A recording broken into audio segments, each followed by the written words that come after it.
नमस्कार सर्वांना, Rupali delicious kitchen मध्ये आपलं स्वागत आहे। आज आपण मस्त असे मटारचा सीझन चाललाय तर मटारचे कटलेट बघणार आहोत। एकदम असे घरच्या साहित्यामध्ये सोप्या पद्धतीत सांगणार आहे, त्यामुळे व्हिडिओ स्किप न करता संपूर्ण बघा। चॅनलवर कोणी नवीन असाल तर चॅनलला नक्की सबस्क्राइब करा, व्हिडिओ जास्तीत जास्त शेअर करा। तर मग चला आता साहित्य बघूया आणि रेसिपीला सुरुवात करूया। बाहेर असे छान मटार मिळतात हिरवेगार, तर मटारचे कटलेट साठी आपण जे साहित्य घेतले ते बघूया। हिरवे मटार घेतलेले, सोललेले, छान धुवून घेतले 1 वाटी, 2 मीडियम साईजचे बटाटे, अर्धी वाटीला थोडीशी कमी फुटाण्याची डाळ, आपण जी चिवड्यामध्ये वापरतो ती डाळ घेतलेली आहे, अर्धी वाटी पोहे। हे 2 साहित्य शक्यतो घ्यायचंच, कारण फुटाण्याची डाळ ही बाइंडिंग साठी उपयोगी येते आणि पोहे कुरकुरीतपणा येण्यासाठी येते कटलेटला। आणि वाटणाचं जे साहित्य आहे ते बघूया आता। कोथिंबीरची देठ असले तरी चालेल। हिरव्या मिरच्या 5 ते 6, हिरव्या मिरच्या तुम्ही कमी अधिक करू शकता। 5 ते 6 लसणाच्या पाकळ्या, अर्धा इंच आलं आणि जिरं पण आपल्याला वाटणामध्ये लागणार आहे। हळद, धना पावडर, चाट मसाला किंवा आमचूर पावडर, इथं मी चाट मसाला घेतलाय, किचन किंग मसाला किंवा तुमच्याकडे गरम मसाला असला तोही टाकला तरी चालेल, आणि चवीपुरतं मीठ। सर्वात आधी आपल्याला आता फुटाण्याची डाळ आणि पोहे भाजून घ्यायचे। तर इथं कढई गरम करायला ठेवली आहे।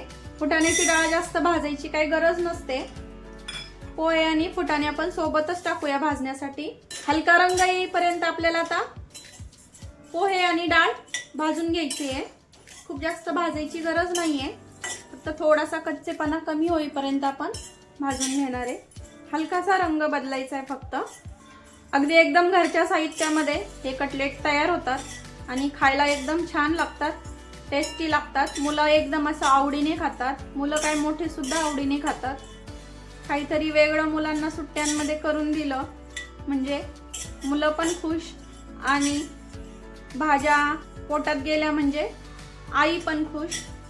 तर आपले पोहे आणि फुटाण्याची डाळ भाजली आहे, आता काढून घेऊया। तर हे बघा काढून घेतली आहे आपण। आता 1 चमचा भरून तेल टाकणार आहे कढईमध्ये। कढईमध्ये तेल टाकलं की पाव चमचा जिरं टाकायचं, हिरव्या मिरच्या, लसूण, आल्याचे तुकडे करून घेतले आणि मटार टाकून घ्यायचे आपल्याला। आता हलकासा डाग येईपर्यंत भाजून घ्यायचा आपल्याला हा मटार, खूप जास्त शिजवून घ्यायचा नाही आपल्याला, हलकासा रंग बदलेपर्यंत फक्त आपल्याला हा मटार भाजून घ्यायचा आहे। तर बघू शकता मटारचा असा मटारला असे डाग पडायला लागले की गॅस बंद करायचा आहे। सर्व साहित्य आपलं छान भाजून झालंय। आता एका डिश मध्ये थंड करायला आपण काढून घेऊया। आपल्याला आता पोहे आणि फुटाण्याची डाळ थंड झाली आहे, ती बारीक करून घ्यायची आहे, फाईन पावडर तयार करायची आपल्याला।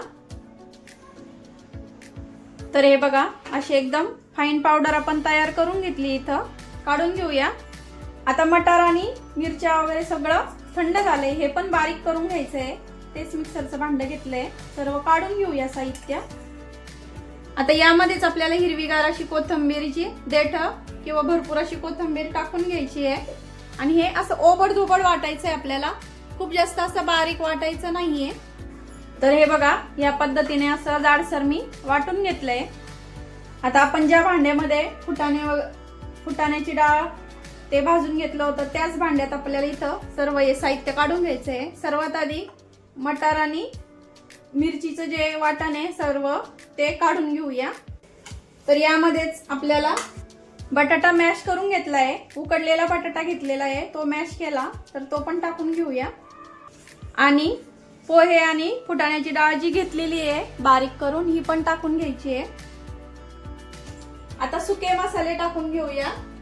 अर्धा चमचा धना पावडर, 1 चमचा किचन किंग मसाला, अर्धा चमचा चाट मसाला, पाव चमचा हळद, चवीपुरतं मीठ, आणि भरपूर अशी वरण पण आपल्याला कोथिंबीर टाकायची आहे। आता आपल्याला सर्व साहित्य हे मिक्स करून घ्यायचं आहे, आणि पाण्याचा वापर इथं करायचा नाहीये, कारण बटाटा पण ओलसर असतो, वाटाण्याला पण पाण्याचं प्रमाण असतं, त्यामुळं आता असं सुक्क आपल्याला हे याचा एक गोळा तयार करून घ्यायचा आहे। एवढ्या प्रमाणामध्ये छान असं घट्टसर असा आपला गोळा तयार होतो। फक्त बटाटे खूप जास्त असे शिजलेले नाही पाहिजे। वडापाव करतो ना त्याला जसे बटाटे शिजवतो ना असे थोडेसे कमी ओलसर नसावे म्हणजे बटाटे, नाहीतर कटलेट आपले क्रिस्पी नाही होत आणि बॅटरला पाणी सुटतं जास्त। तर हे बघा असा गोळा तयार करून घेतलाय। आता आपण याचे छान छोटे छोटे असे कटलेट तयार करून घेऊया। तेलाचा हात घेतला तरी चालेल किंवा नाही घेतला तरी चालेल। तर आपण आता छोटे छोटे असे कटलेट करून घेऊया। तुम्हाला हव्या त्या आकाराचे तुम्ही इथं करू शकता।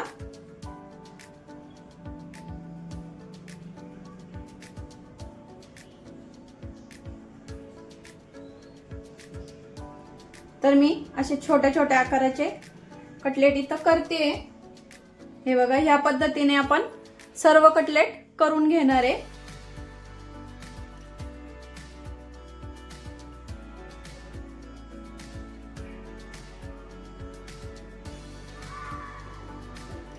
खूप जास्त मोठे करायचे नाही कटलेट, म्हणजे फ्राय व्हायला वेळ नाही। आपण शालो फ्राय करणार आहे, फ्राय व्हायला म्हणजे वेळ लागतो, नाही तर मोठे मोठे कटलेट केल्यावर। तर आपण छोटे छोटे आणि असे चपट्या आकाराचे करतोय। तर ह्याच पद्धतीने सर्व कटलेट करून घेते। हे बघा ह्या पद्धतीने सर्व असे कटलेट तयार करून घेतले मी। आता शालो फ्राय करणार आहे आपण। तुम्ही तळून पण घेऊ शकता, पण आपण शालो फ्राय करणार आहे।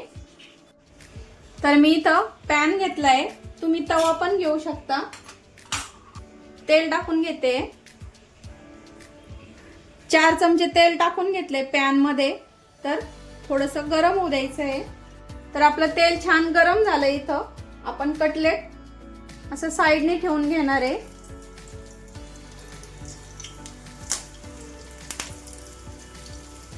कारण मध्यभाग पॅन आपला जास्तीचा गरम झालेला असतो, त्यामुळं आता दोन्ही साइड क्रिस्पी होईपर्यंत आपल्याला शालो फ्राय करून घ्यायचे आहेत आणि मध्यम गॅसवरती आपल्याला हे तळून घ्यायचे आहेत। खूप जास्त असं फुल ठेवायचा नाही गॅस, किंवा खूप कमी नाही करायचा, जेणेकरून आपले कटलेट असे छान क्रिस्पी तयार होतील।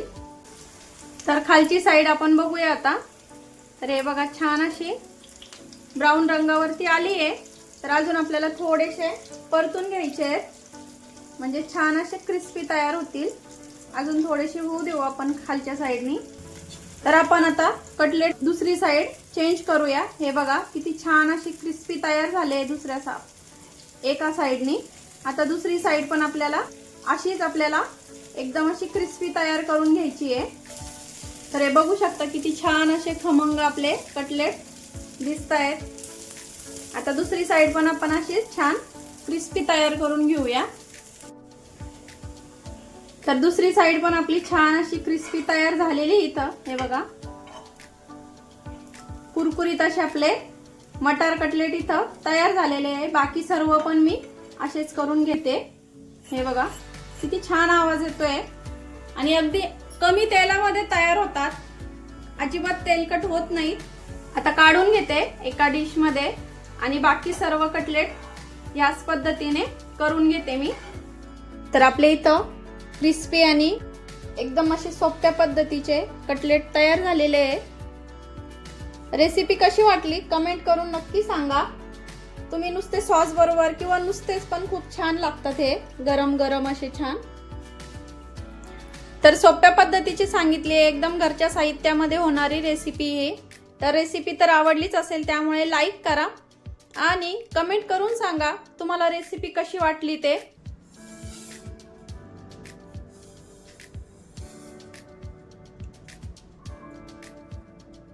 तर बघितली ना रेसिपी पूर्ण, तर बघितलं ना किती सोप्या पद्धतीत सांगितलेले, एकदम कमी साहित्यात आणि घरच्या साहित्यात होणारे कटलेट आहे। त्यामुळे रेसिपी नक्की ट्राय करा। रेसिपी तर आवडलीच असेल, त्यामुळे लाईक शेअर सबस्क्राईब करायला विसरू नका। रेसिपी नक्की ट्राय करा, कारण घरचं जेवण आहे खरंच स्वादिष्ट असतं। अशाच नवीन छान छान रेसिपी सोबत पुन्हा भेटूया। तोपर्यंत असे छान छान कटलेट करा। धन्यवाद.